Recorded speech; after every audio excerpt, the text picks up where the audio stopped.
Hello everyone, today we talk about last news of European higher education area or academic news reports, and now I will present us six reports, six news of European higher education area last news of this week. And first news is research stakeholders fight for future of European Union research. Academics and political stakeholders have joined forces to fight plans to cut the European Union's research and innovation budgets. Instead, they are calling for funding boost to programs like Horizon Europe, which they claim will make the continent more competitive. As the latest salvo came on 7 October 2024, when members of the European Parliament's Budget Committee rejected proposals to slash 1.52 billion euros from flagship projects, including the Horizon Europe Research and Innovation Program and the Erasmus Plus Student Mobility Initiative. The proposed cuts were tabled by the European Council, which represents the national governments of the 27 European Union member states in response to a draft budget for 2025 tabled by the European Union's executive arm, the European Commission. The biggest cuts proposed by the European Union Council would mean 400 million euros of the Horizon Europe research program next year, 294 million euros of Erasmus Plus, and 110 million euros reduction in the budget to enhance digital connectivity in the bloc.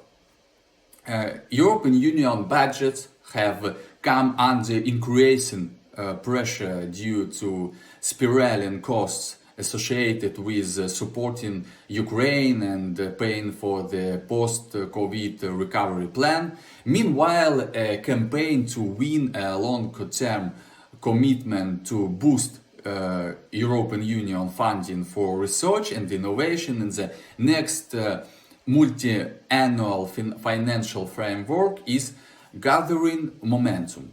Key figures representing the European research, innovation and higher education community met in Brussels on 2 October and agreed to back a communication campaign aimed at winning the hearts and minds of European decision makers for a doubling of the budget of the European Union's next Horizon type program to 200 billion euros to cover the period from 2028 to 2034, 6 years.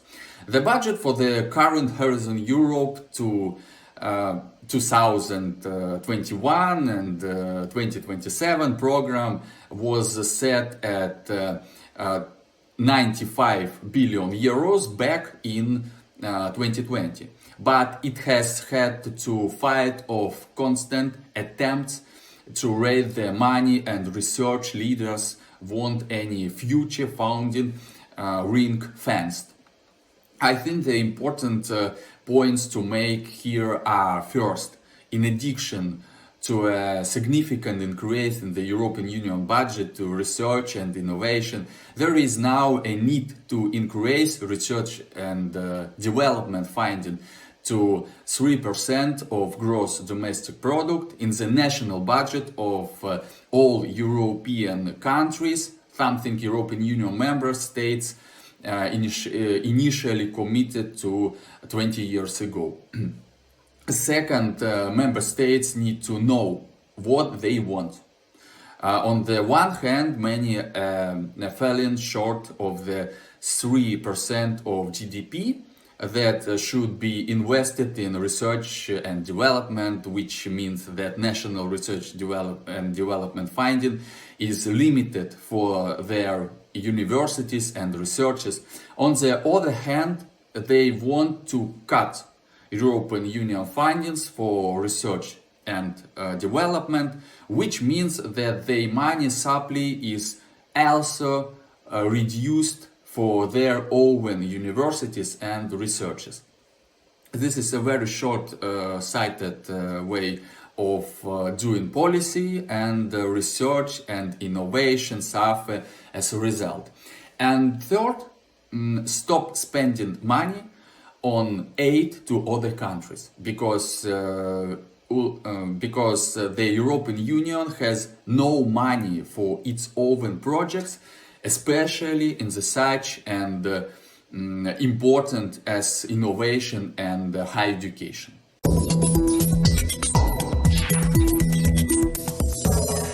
Politicians argued to renegotiate master's degree reforms in Denmark.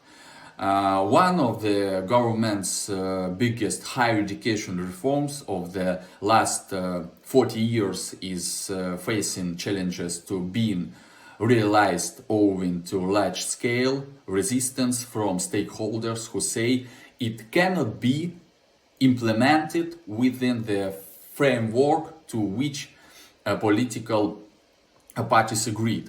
7 parties making up a majority in the parliament decided in June 2023 that 30% of master's degree should be reformed, with 10% being shortened to 75 ACTS over 15 months from 120 ACTS over 2 years, and 20% reserved for a practically orientated business master's degree from 2028. While Danish business is craving highly educated workers, there is a risk that the national reforms of the master's degrees will be hindrance to finding the best and most competent people. They argued that shortening the degree would give students less time to study, lower the quality of education, and raise the risk that knowledge, talent, and connections to the workforce will be lost. In this situation, Rochdale's approach, for example, is interdisciplinary and challenge-driven. The challenges of the future require strong education at all levels and collaboration between not only disciplines but also sectors. I hope Denmark can move forward to addressing this soon. For this, politicians would gain an advantage by stopping the hard economic steering, rigorous legal framework and counting, which inevitably leads to more bureaucracy and administration and increases students' perception of pressure. Next news from United Kingdom. This question: are overseas branch campuses reproducing class privilege? British overseas branch campuses, OBC, are the most exclusive form of British transnational higher education. In 2022-23, only almost 40,000 students were enrolled in transnational higher education programs offered at British overseas branch campuses, according to the Higher Education Statistics Agency.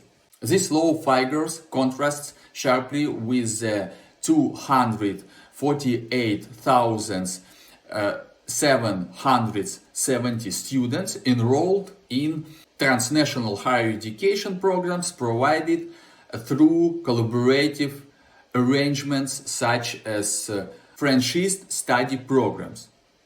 The stratification of transnational higher education raises a host of questions that merit further exploration. Do transnational higher education graduates from overseas branch campuses fare similarly well in the labor market as their fellows enrolled in the parent university in the United Kingdom? In other words, overseas branch campus is part of a transnational elite requirement, and how does that compare to onshore international students who have graduated from the same degree award in university? Exploring these questions would introduce a transnational dimension to social class analysis and social mobility. The findings also raise important questions about the role of transnational higher education in supporting a knowledge transfer that is relevant of the country's specific context and needs. Overseas branch campuses are less embedded in this context from an organizational point of view. They are owned or at least co-owned by the parent universities. They are also managed by seconded staff that keep rotating, and parts of the reaching and provided by mobile faculty. Next report is, I think it's more important. It's so important. It's about collaboration between two continents, Africa, Europe. Research collaboration gains more momentum. More than 200 leading researchers from Africa and Europe convened in South Africa to take stock of the first year of a unique collaboration aimed at tackling major global challenges.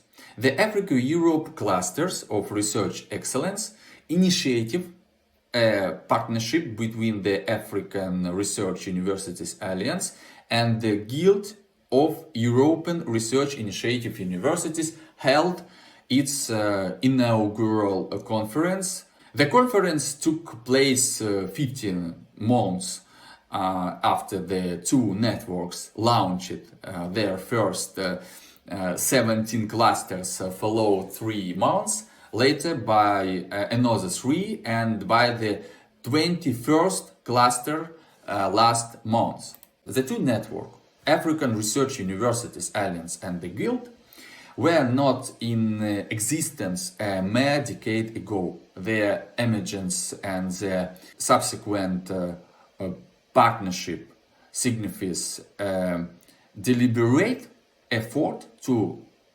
forge a new path in scientific research on that priority, societal impact, and equitable partnerships between African and European institutions. The importance of embedding intentionality and purpose in research endeavors, ensuring that knowledge creation translate into tangible benefits or for communities. The clusters have been working on their plans for the next decade, which was described as unusual in the field of research, where projects usually just last a few years. The intentions shared by the Africa-Europe Clusters for Research Excellence created plenty of excitement at the conference. The Africa-Europe Clusters of Research Excellence on renewable energy said its moonshot included the creation of a Hydrogen Valley campus, Southern Africa, in Stellenbosch in collaboration with European Union and its other partners. The Africa-Europe clusters of research excellence on artificial intelligence announced its ambition not only to admit 100 PhD candidates per year, but for this intake to be 100% female. This would be its contribution to help correct the gender imbalance in data science and related fields. All of the clusters are working on postgraduate training. In some of them, participating universities have concluded agreements for joint degree programs, and all of them are making plans for expanded doctoral training. The intention is that this will link up with the 16 collaborative PhD programs recently announced by African Research Universities Alliance, which is aimed at delivering 7,000 new doctoral graduates in 7 cohorts over 10 years. Third mission, internationalization, are top higher education priorities. A survey of nearly 500 higher education institution leaders from across the European region put internationalization and global outreach alongside third mission and services to society as a top priorities as the spelled out changes to the sector science to COVID-19 pandemic.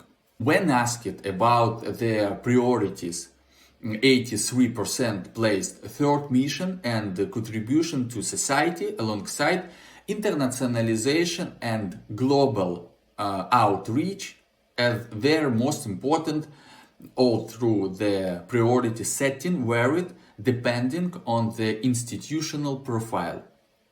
For example, while collaboration with industry and entrepreneurship was highlighted as being a high priority by 76% of respondents overall, it was prioritized by 100% of technical universities, while 94% of technical higher education institutions also prioritized innovation.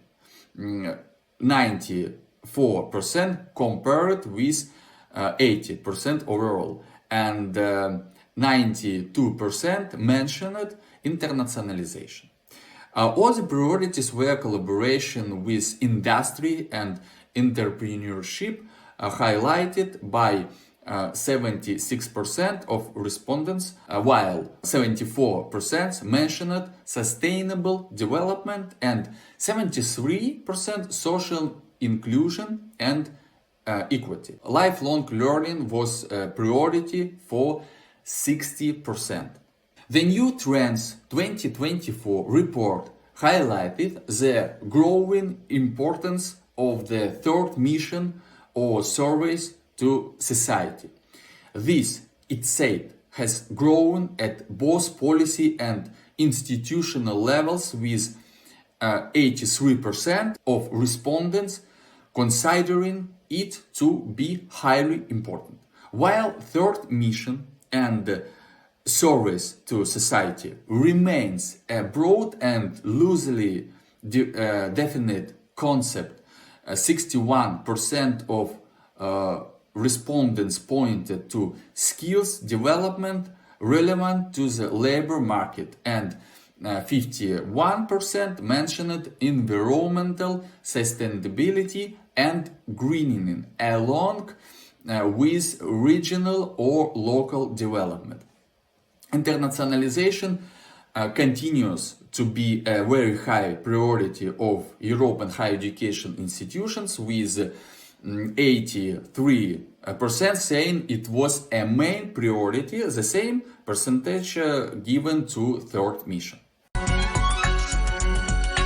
The last news, study abroad numbers fall by 27% over to 10 years period in Sweden. The number of Swedish students studying abroad in 2023-24 with support from the Swedish Board of Student Finance, the government agency that manages Swedish student grants and loans, has fallen by 27% in the last 10 years, following long-standing concerns about the low numbers of Swedish students who choose to study abroad compared with their European counterparts. For those that do go abroad, Europe is still the main destination, receiving half of the total number currently abroad, while the United States and Australia have seen a massive 56% decline in numbers since 2013-14. During the pandemic, the number of students abroad fell strongly, while the number studying in Sweden has increased. Since then, the number of students abroad has increased somewhat, but not to the levels before the pandemic. The interest in studying medicine in the Baltic countries has increased significantly, with the number of Swedish medical students in Latvia and Lithuania doubling over the last 5 years. At the same time, the number of medical students in Poland has held. In Europe and in the Mediterranean countries, Swedish students preferred to attend an institution close to the sea, but otherwise their preference often is for large and well-known cities like London, Paris, Berlin, and others. In my opinion, Swedish government authorities need to increase short-term programs abroad, for example, with a duration of up to 3 months and less. Also adopt a number of legislative measures related to the, for example, privileges for those students who study abroad.